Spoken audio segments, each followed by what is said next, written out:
Muy buenos días, estamos aquí con Francisca Fernández Droguet de Chile, que está aquí con nosotros en la Universidad Andina para presenciar el Congreso de Ecología Política Latinoamericano. Bienvenida, Francisca. Muchas gracias, Miriam. Muy contenta de estar acá en el cuarto Congreso en Quito, Ecuador. Así que agradecida de tener este espacio de conversación contigo.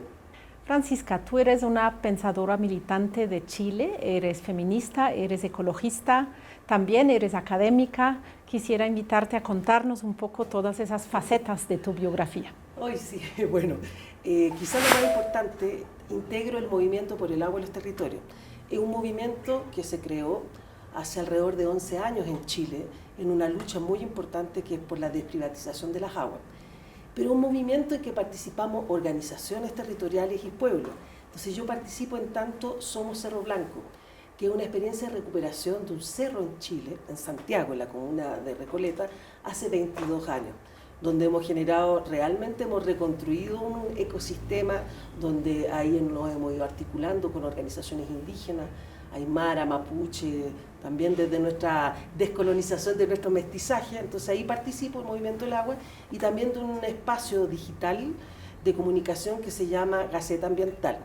Fui parte, ya me retiré hace un año de un movimiento feminista muy importante que fue la Coordinadora 8 de marzo, donde constituimos un comité socioambiental con mujeres y disidencias de las luchas socioambientales. Si bien ya no estoy ahí, sí tengo un trabajo articulado, cercanía con las compañeras, así que ahí hay un plano como bien importante. Y a su vez, para la subsistencia, soy parte de una cooperativa de abastecimiento. En Chile se ha dado mucho, sobre todo desde el estallido social. Antes existían, pero creo que aumentaron más, redes de abastecimiento donde compramos juntas y juntos o intercambiamos directamente a campesinos y campesinas productos y así nos vamos abasteciendo y así nos vamos alimentando en la ciudad. Así que ahí hay como experiencias bien importantes. Y a nivel académico soy profesora de la Academia de Humanismo Cristiano, es una universidad que se creó hace más de 30 años, en un periodo de plena, finalizando la dictadura cívico-militar, donde muchos docentes del exilio, muchos docentes relegados o de izquierda no tenían espacio, y se crea esta universidad, y ahí yo estudié antropología, soy antropóloga, y a su vez hoy, hace ya 8 años que soy docente de esa universidad y de la Universidad de Chile. Y en estas maravillas que hemos logrado algunas personas, que creo que a ti también te incluye, de entretejer lucha y academia.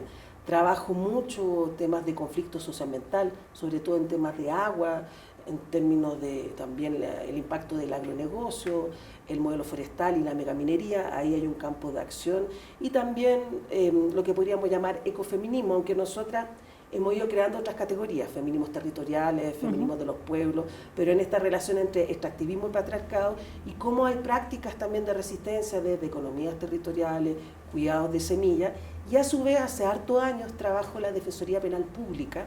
En Chile existe una línea de defensa especializada indígena y de género, y trabajo para ambas. Entonces, trabajo en peritaje para causas indígenas o de violencia de género. Y eso también me ha permitido acercarnos, si bien en Chile no existe tan acabadamente el concepto de derechos de la naturaleza, sí me ha tocado varias pericias, por ejemplo, defender el uso de las aguas centrales de comunidades andinas aymara, que han sido penalizadas por usar su agua y no tener derecho a aprovechamiento de agua, que es la figura que privatizó en Chile las aguas. Así que muy interesante y muy amplia tu trayectoria. Sí. Ahora estás aquí como ponente magistral en este cuarto Congreso de Ecología Política Latinoamericano. Quizás nos comentas un poco acerca del Congreso que ya está ahora en su tercer día. Sí, bueno, el Congreso tiene 4 versiones, 2 en Chile, 2 en Brasil y esta en Ecuador, y creo que una de las maravillosas potencias es que por primera vez se hizo un ejercicio consciente de articulación entre el mundo militante, la lucha de los pueblos originarios, afro, organizaciones socioambientales, con el mundo académico. Además, entendiendo que también es un mundo académico en que estamos cruzadas por esas propias luchas.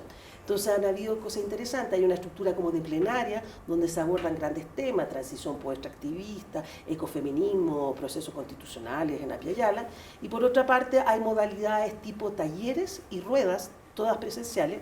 En mi caso hice un taller de cartografía sobre memoria de las aguas, cuerpo y cuidado, con una compañera de México. Carl Elena de Geobrujas, y también hay espacios de ruedas, que son reflexiones, discusiones. De hecho, hoy día también participé en uno, pero como asistente de Ecología Política Feminista. Y por otro lado están los paneles virtuales, donde de hecho muchos compañeros y compañeras de Chile también están participando. Entonces ha sido muy interesante esta modalidad híbrida mixta, pero sobre todo la presencial que ha permitido que podamos dialogar, y a su vez ahora hay una feria muy interesante de organizaciones y de productos agroecológicos, así que ha sido la dinámica. Sí, yo creo que es el momento en el que realmente la vida y la sociedad en todas sus facetas han vuelto a la Universidad Andina después de la pandemia y de esta cerrazón que tuvimos que pasar, ¿no? Creo que el momento histórico nos invita, teniéndote a ti como invitada, a hablar de Chile y de lo que ocurrió en Chile en estos últimos años desde el estallido social de octubre de 2019. Ha habido una serie de procesos electorales, de plebiscitos, primero alrededor de un acuerdo de paz para salir justamente de la protesta social. Una salida institucional. Así es, que canalizó una convención constituyente con ciertas condicionalidades. Y luego también ha habido elecciones presidenciales el año pasado, entonces podríamos decir que se reconfiguró el tablero político de Chile. Sin embargo, el proyecto de constitución que fue elaborado por esa convención del año 2021 hasta el año 2022 fue recientemente rechazada por una sustentada mayoría de la población, más del 60%, ¿verdad? La rechazaron. Entonces, primero quisiera saber los movimientos y organizaciones y los espacios de los que tú formas parte, ¿cómo incidieron y cuál fue su apuesta en este proceso constituyente de Chile? Bueno, es ineludible hablar del 18 de octubre del 2019, que además en este caso me tocó estar en Ecuador al cumplirse los 3 años de la revuelta, lo que me generó una serie de pena porque quería estar ahí, y obviamente se constituyó en un ejercicio de memoria, pero no de memoria del recuerdo, sino de memoria viva, de proyección, porque todavía estamos insertos en los mismos procesos que desencadenaron el 18 de octubre. Siempre digo esto, y además el lenguaje de las aguas, que la revuelta tiene por lo menos 2 aguas. Unas aguas que hemos contribuido históricamente en los movimientos sociales, pueblo originario, afro, migrante, sectores campesinos, sobre todo estudiantes, mujeres, feministas. Para mí estudiantes, feministas y lucha socioambiental fueron elementos que fueron consolidando las trayectorias que posibilitaron esta revuelta. Pero la segunda agua, y quizá la más relevante, el malestar. El malestar de casi 5 décadas de un neoliberalismo que ha precarizado todo. En Chile, constitucionalmente, todo está precarizado bajo una figura de Estado subsidiario. El agua está privatizada bajo un código de 1981. El agua en Chile se puede comprar, vender, arrendar e hipotecar. O sea, tú puedes leer los diarios económicos el día domingo y se rematan ríos. O sea, esa es la realidad que vivimos y el legado de la dictadura empresarial militar de Augusto Pinochet. Entonces había un malestar, una rabia que era corporal, pero que quizá no supimos leer, que no necesariamente respondía a un proyecto político de superación del neoliberalismo. Y creo que fue una lectura que no fuimos capaces, porque era tal la alegría de ser millones de personas movilizadas durante meses. La revuelta fue de octubre del 2019 y seguimos hasta marzo seguimos en pleno hasta marzo de 2020 que llega la pandemia. Nos llega la pandemia movilizada y movilizados. Pero no quiero dejar de pensar también en la revuelta como un pachacuti. No es casualidad que unas semanas antes Ecuador, nosotras, luego Colombia, y mucha gente no recuerda Perú. Así es. No es casualidad, algo ahí en los Andes se estaba moviendo y yo creo que se sigue moviendo. Entonces ahí hubo ciertos problemas. Una primera parte fue una salida institucional en una situación de gran violencia. Más de 500 personas víctimas de trauma ocular. O sea, la policía utilizó herramientas que también dice que los militares israelitas utilizan contra el pueblo palestino, que es disparar a los ojos. Más de 500, y de hecho 2 personas perdieron la vista. De hecho, uno de ellos, Gustavo Gatica, estudiante de mi universidad. Fabiola Campillay, hoy senadora, una maravillosa senadora, mujer, obrera, indígena de Aguita. O sea, quiero hablar del horror, más de 2.000 presos y presas políticas, centenares de casos de violencia político-sexual, de abuso, de tocaciones. O sea, estamos hablando de una situación muy compleja en un acuerdo de paz, que le da una salida institucional, pero no reconoce esta situación de violencia. Entonces, ¿qué es lo que se levanta? Una propuesta hacia una nueva constitución bajo no nuestro mandato, que era la Asamblea Constituyente, sino la Convención. Que además, si tú me preguntas, suena a las convenciones estadounidenses, o sea, una figura de las convenciones de empresarios. No nos gustó inmediatamente la palabra. Entonces, se llama un plebiscito desde este acuerdo de paz que firman partidos desde la derecha hasta la centroizquierda, que era llamar a elecciones para aprobar o rechazar una nueva constitución y luego de eso elegir la forma, si convención mixta, una mixtura entre congresista y ciudadanía, o una convención constitucional. Y la constitución fue aprobada con una mayoría bastante fuerte, ¿verdad? 78%. ¿Cuál es la complejidad? En Chile no se permite que los movimientos sociales o independientes participemos en elecciones. Entonces se generaron cosas bien interesantes en el momento. Primero, para llamar a convencionales, por primera vez en la historia de Chile se permitió generar listas de independientes, pero que teníamos que juntar más de 10.000 firmas, 12.000 ya ni me acuerdo, para hacer ejercicio y de poder participar. Entonces hubo lista de partidos políticos independientes, primera vez en la historia de Chile y la única, porque todas las otras elecciones tampoco han habido.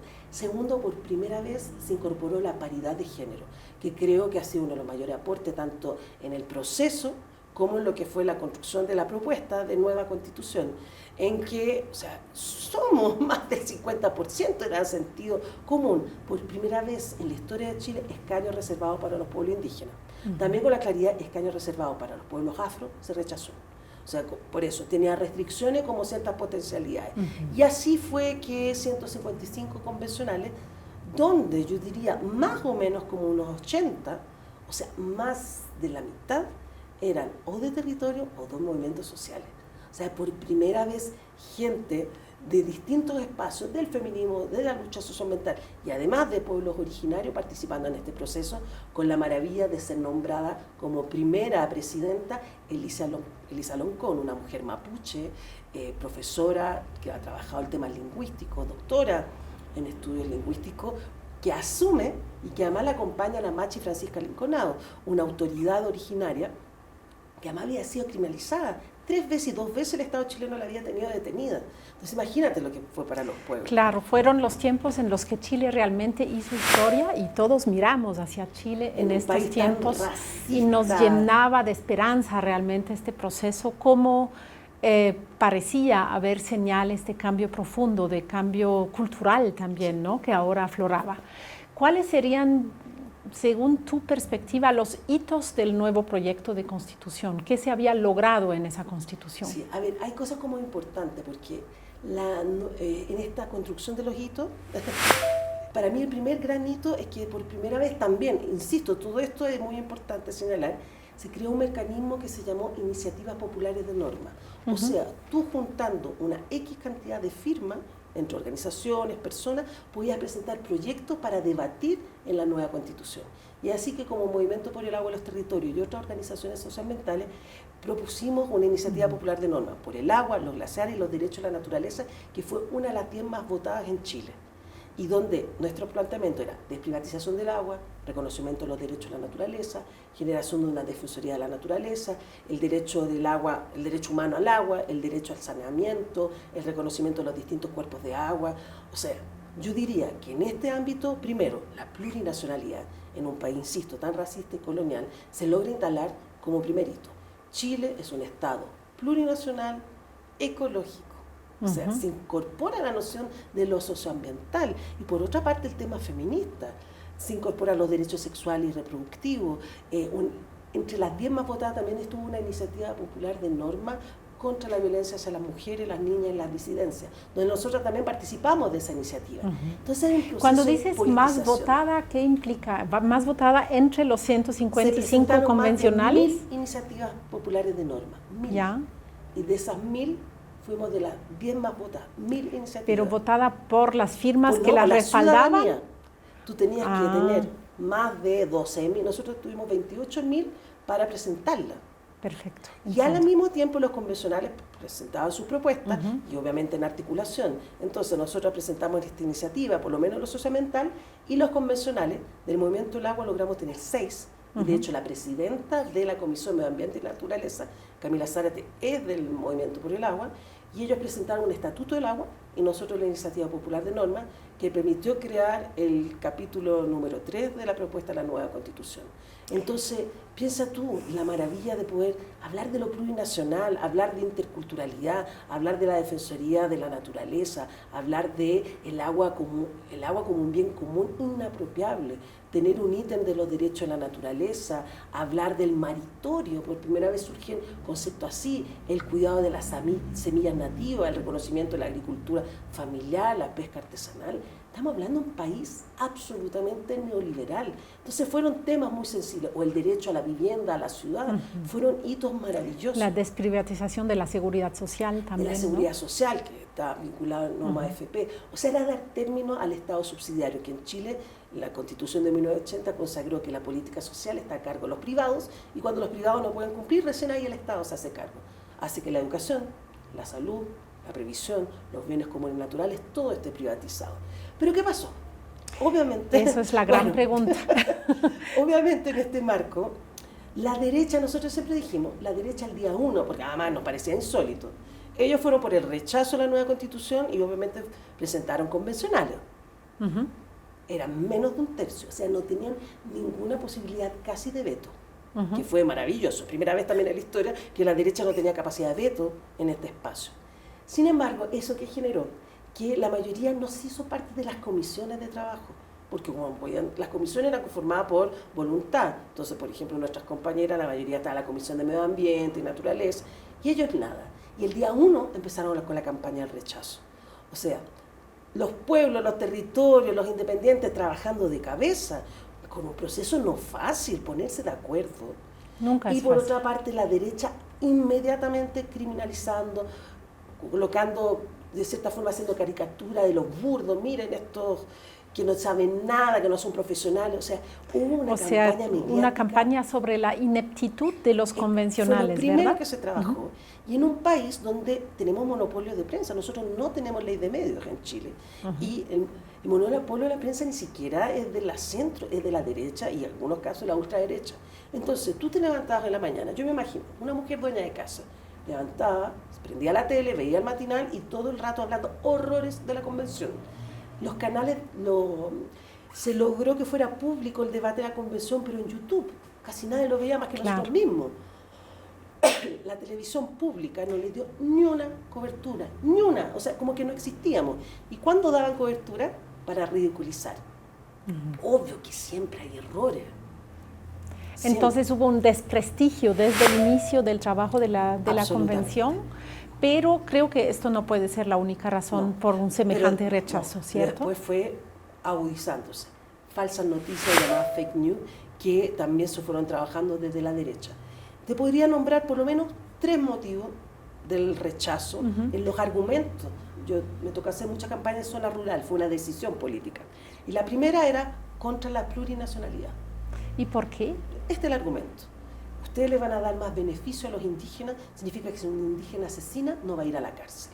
O sea, la derecha levantó un imaginario de la justicia indígena como que iba a beneficiar, iba a generar el caos. Por otra parte decía, si mi casa se reconoce que está en un territorio ancestral, me van a quitar la casa. Y ahí se viene el segundo... O sea, hay un fomento del racismo también con esas falsas noticias. Absolutamente, además ¿no? que tampoco nos habíamos dado cuenta que estaba tan arraigado. Porque la revuelta, la huipala o la huenufoye, que es la bandera mapuche, eran parte de la estética de la revuelta. Entonces, también nos pasó que perdimos esa conexión con lo popular más reaccionario. Y el otro motivo es, voy a perder la casa. O sea, ¿en qué parte sale? De hecho, por primera vez, la consagración del derecho a la vivienda. ¿Y tú sabes lo que decía la derecha? Es que en ninguna parte dice que vamos a tener la casa. En una parte. Y es más, que fue algo que no me gustó, que se logró un artículo de reconocimiento del derecho a la propiedad privada. O sea, además hasta había un derecho, o sea, había un artículo, pero la derecha lo trabajó tan bien y de hecho vendieron y repartieron constituciones falsas. No sé, fue horroroso. Nosotros, hay algunas denuncias a nivel internacional porque fue muy grave. Y lo otro, una tercera dimensión que creo que la más compleja, es que de a poco la Asamblea Constituyente, por una parte, fue apropiada por el gobierno de Boric, y por otra parte, el mismo gobierno de Boric también minimizó nuestros trabajos. 2 semanas antes de las elecciones hizo una conferencia diciendo, bueno, en realidad nosotros llamamos apruebo para reformar. Nosotros, ¿qué es eso? Los movimientos sociales. Porque él decía, tiene falencia, no todo el mundo se siente interpelado, entonces mi compromiso es que si gana la apruebo, vamos a reformar para que sea lo más cercano a la mirada de todos los sectores. O sea, parece que el gobierno ya veía venir este rechazo a la Constitución. Exactamente, pero además desvalidando lo que habíamos trabajado y además insistiendo nosotras, y nosotros tuvimos que hasta el último día de junio luchar por consagrar derechos en la nueva Constitución, y después de eso empezamos con la campaña recién. En comparación, la derecha estuvo bombardeando durante un año y nosotros no fuimos capaces. ¿Qué perspectivas deja esto para los procesos de transformación en Chile que han sido tan potentes en estos últimos años? Ahora, o sea, en este nuevo escenario del rechazo, ¿cómo se recomponen, digamos, las estrategias? Me faltó una última detalle que no menor. Ya. En la propuesta de acuerdo de paz se dijo que el plebiscito de salida para aprobar o rechazar tenía que ser voto obligatorio. Y es la primera vez en la historia de Chile que hay voto obligatorio, porque lo que había existido antes era inscripción voluntaria, voto obligatorio. Después empezó voto voluntario y esta era la primera vez. Y creemos que eso también fue una jugada de los espacios más reaccionarios que vieron justamente la apatía, la rabia. Entonces, el rechazo ganó con 62%, pero nosotras decimos, la derecha con suerte 30%, se repiten en todas las elecciones. Lo que pasa es que todo otro universo es, por una parte, una crítica al gobierno de Gabriel Boric. Gabriel Boric quitó muchos bonos y beneficios que el gobierno anterior de derecha sí lo tenía. Por otra parte, en esta asociación de aprobar para reformar, se reforzó que no era una buena constitución. Se relativizó todo, claro. Rabia a asociar la convención igualmente a la lógica de los beneficios y los privilegios. Entonces entender que el malestar no era un malestar que estaba tan construido desde demanda y reivindicación histórica, era un malestar muy desde necesidades básicas y urgentes. El día a día. Que no se veía reflejada en la convención. Entonces ahí está la complejidad, la incapacidad de nosotras y nosotros de no ver esta realidad. Entonces, ¿cuál es el desafío? Por ejemplo, el Movimiento por el Agua, vamos a profundizar nuestra propuesta de iniciativa popular de norma. No queremos, o sea, obviamente decimos, esto es una derrota electoral, pero no una derrota en términos de nuestro ideario. Logramos que se hablara del derecho a la naturaleza, que en Chile jamás se había nominado, que nos conocieran, que se hablara de desprivatización de las aguas. De hecho, también se hizo una encuesta para ver, bueno, ustedes que rechazaron, ¿quién no habrían rechazado si hubiese sido por parte? Y muchos decían, hubiésemos aprobado la desprivatización del agua. Hacía sentido, pero decían, pero frente a perder mi casa, prefiero votar en contra. Claro, porque era todo el paquete. Es un paquete. Entonces, nosotros nuestro compromiso ahora es generar procesos de educación, politización, lucha por ley de medios, porque creemos que tenemos que disputar un espacio que nos escuchen. Tenemos radios comunitarias, tenemos redes de prensa alternativa, pero necesitamos el espacio desgraciadamente más hegemónico para que se visibilicen. Entonces, hemos tenido este mandato como ley de movimiento, como movimientos sociales, ampliar esto. Y lo otro, estamos siendo muy críticos a la nueva propuesta, que es una convención con listas de partidos, con solo paridad, con solo nuevos escaños reservados y con un equipo de asesores entre 25 y 30 de especialistas que son abogados y doctores en distintas áreas. O sea, se vuelve al estamento político tradicional. Y ahí ahora estamos en la contradicción, porque algunos movimientos sociales dicen, estemos igual, hacemos una alianza con algún partido para llevar candidatura, y otros sectores, que yo me incluyo, decimos, no podemos entrar en este juego horroroso, sigamos pulsando por la Asamblea, sabiendo lo dificultoso, pero en términos concretos, nosotros tomamos esta decisión política. Profundicemos nuestra propuesta de gestión comunitaria en las aguas, sigamos trabajando en esta visión, donde lo importante es irradiar nuestra propuesta y generar procesos de educación. Fue muy poco tiempo, no hay que olvidar que un campo de disputa es la disputa de los tiempos, y la institucionalidad nos dio una temporalidad que no corresponde al que tienen los pueblos. Se necesitó procesar mucho más. Me acuerdo de una compañera, de hecho, de Acción Ecológica, tuve un conversatorio virtual, decía, nosotros la plurinacionalidad la trabajamos como 20 años, nosotros con suerte en uno. Así es. Los procesos son más lentos y estamos adelante con todo el ánimo. Obvio que hemos vivido un duelo, pero a seguir luchando. A recomponer entonces. Exactamente. Bueno, muchas gracias, Francisca, por compartirnos tu análisis, tus reflexiones sobre este proceso realmente tan conmovedor y tan inspirador todavía, a pesar de la derrota que se está dando en Chile. Creo que nos convoca a todos y todas recomponer también el imaginario de una integración latinoamericana distinta. Entonces noto con agrado que ha habido procesos de aprendizaje también de la experiencia ecuatoriana, de la experiencia boliviana, para renovar el país en Chile en todos estos años, y les deseo la mejor de las suertes para lo que viene. Muchas gracias por la invitación, y sin duda esta lucha es transfronteriza, así que siempre a ir conversando, reflexionando y armando estos tejidos que son tan relevantes.